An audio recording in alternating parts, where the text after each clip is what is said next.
पहला प्रश्न देख लेते हैं। पहला प्रश्न क्या कह रहा है? जीवाणु जो रेफ्रिजरेटर के अंदर भी घातक विषाक्त पदार्थों का उत्पन्न विकसित कर सकते हैं, वे क्या कहलाते हैं? ठीक है, इसको क्या कहेंगे? क्लोस्ट्रीडियम बाटुलाइनम। ठीक है, इसका नाम है क्लोस्ट्रीडियम क्लास्ट्रीडियम बोटुलाइनम। बोटुलाइनम इसका ये नाम है। ये ऐसे जीवाणु जो कि रेफ्रिजरेटर के अंदर भी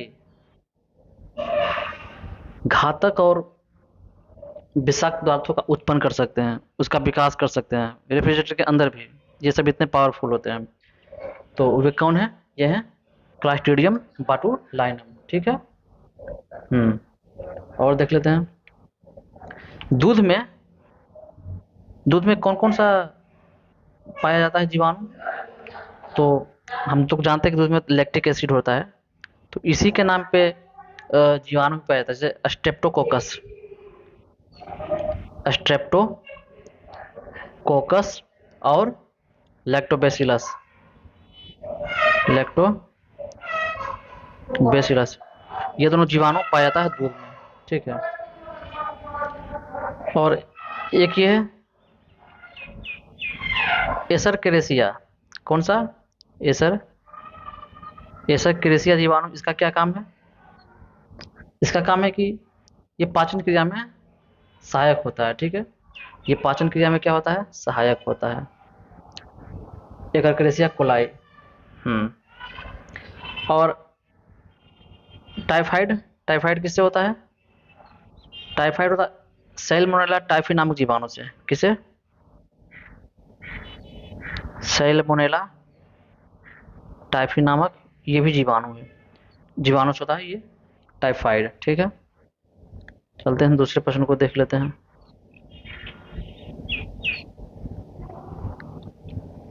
दूसरा प्रश्न है कि इन अंगों में कौन सा एक अवशेषी अंग नहीं है? ठीक है, तो ऑप्शन कौन सा होगा? मस्तिष्क। कौन सा होगा? मस्तिष्क अवशेषी अंग नहीं है। अवशेषी अंग वैसा अंग जो कि शरीर में अनावश्यक हो, जिसका कोई इस्तेमाल ना हो, यूज ना हो, और वो ऐसे ही हो। बाकी जो अवशेषी अंग है, जैसे अपेंडिक्स, इसके शरीर में कोई जरूरत नहीं है, ये बस रहने के बाद और लोगों में बीमारी है और मरने का भी खतरा रहता है। कान की मांसपेशियां, कान पे देखते हैं किसी किसी व्यक्ति के, देखते हैं कान में कि कान के पास मांस लटक जाता है, वो वो मांसपेशियां, उसका कोई शरीर में ये नहीं है उपयोग। अकलदाढ़, अकलदाढ़ चीज हम कहते हैं बुद्धि दांत, इसका भी कोई इस्तेमाल नहीं है। ये सब, ये तीनों क्या है? अवशेषी अंग है। और कान में हड्डी की संख्या कितनी होती है? कान में हड्डी की संख्या होती है 6। मैलियस, इनकस और स्टिपिज, ये तीनों होती है 2-2, तो 3 दूनी 6 हो गया। ठीक है। रुधिर को वाहिनियों में जमने से कौन से रोकता है? रुधिर को वाहिनियों में जमने से कौन रोकता है? हिपेरिन। हिपेरिन रोकता है। ठीक है, अगला प्रश्न देख लेते हैं। अगला प्रश्न क्या कह रहा है? अगला प्रश्न है कि कौन सा एक फलीदार पौधा है? कौन सा एक फलीदार पौधा है? तो क्या होगा? मटर। ऑप्शन कौन सा होगा? मटर, ये फलीदार पौधा है। बाकी दलहन की जड़ों की गांठों में कौन सा जीवाणु पाया जाता है? राइजोबियम। हम क्वेश्चन बोलेंगे, आप सीधे उसका उत्तर नोट करिए तो ज़्यादा बेहतर रहेगा, मुंह से बोल सकते हैं। और ये जो राइबोजियम है, राइजोबियम जो जीवाणु है, ये तो दलहन की जड़ की गांठों में पाया जाता है। ठीक है, इसका काम क्या है? इसका काम है नाइट्रोजन को नाइट्रेट में कन्वर्ट करना, नाइट्रोजन को नाइट्रेट में कन्वर्ट करना। ठीक है। आलू का कौन सा भाग खाते हैं? तना।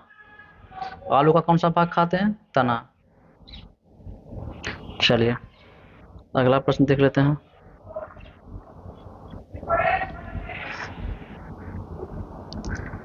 अगला प्रश्न देख लेते हैं, अगला प्रश्न क्या कह रहा है। शरीर में हीमोग्लोबिन का क्या कार्य है? इसके बारे में सबसे सिंपल जानते हैं। हीमोग्लोबिन का क्या कार्य है? क्या होगा हीमोग्लोबिन का कार्य? ऑक्सीजन का परिवहन करना। किसका? ऑक्सीजन का परिवहन करना, यह हीमोग्लोबिन का कार्य है। बाकी अन्य कार्य भी देख लेते हैं। अब हीमोग्लोबिन किसे कहते हैं? आरबीसी में, आरबीसी में लौह युक्त प्रोटीन पाया जाता है। आरबीसी में लौह युक्त प्रोटीन पाया जाता है, ठीक है, इसे ही कहते हैं हीमोग्लोबिन, ठीक है। ऐसा नहीं कि ये जो हीमोग्लोबिन है, ऐसा नहीं है कि सिर्फ ये ऑक्सीजन का ही परिवहन करता है, बल्कि कार्बन डाइऑक्साइड का भी परिवहन करता है, ठीक है।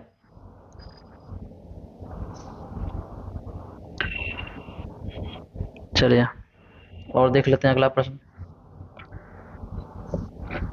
मनुष्य के शरीर की वह ग्रंथि जो एंजाइम और हार्मोन दोनों स्रावित करती है,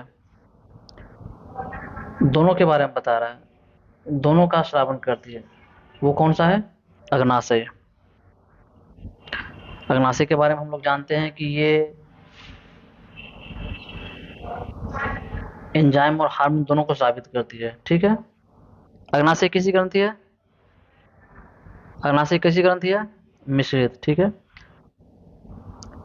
अग्नाशय कहाँ पाई जाती है? अग्नाशय में मतलब क्या क्या पाया जाता है? लैंगरहंस की द्वीपिकाएं, लैंगरहंस की द्वीपिकाएं पाई जाती है।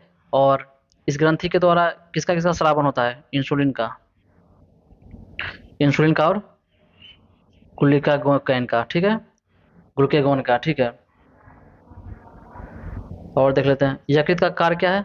अमोनिया को यकृत में, अमोनिया को यूरिया में बदलना, ये यकृत का कार्य है।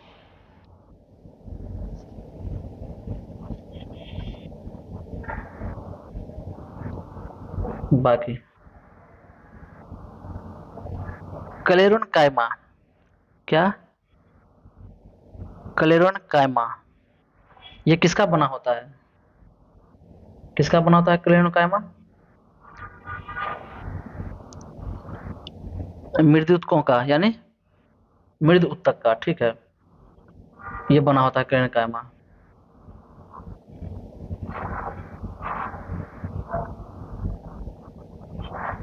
इसका कार्य क्या है?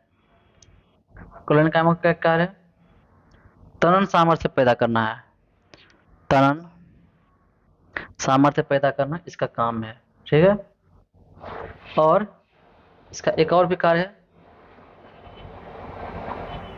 स्टार्च का निर्माण करना। क्लेरुन कायमा का और क्या कार्य है? स्टार्च का निर्माण करना। ये कब निर्माण करता है? ये कैसे निर्माण करता है इसका? क्लेरुन कायमा स्टार्च का निर्माण करता है कैसे? प्रकाश संश्लेषण, प्रकाश संश्लेषण की कार्यविधि द्वारा, प्रकाश संश्लेषण की कार्यविधि द्वारा ये स्टार्च का निर्माण करता है। पैरेनकाइमा क्या है? पैरेनकाइमा, इसका क्या कार्य है? इसका कार्य है मंड,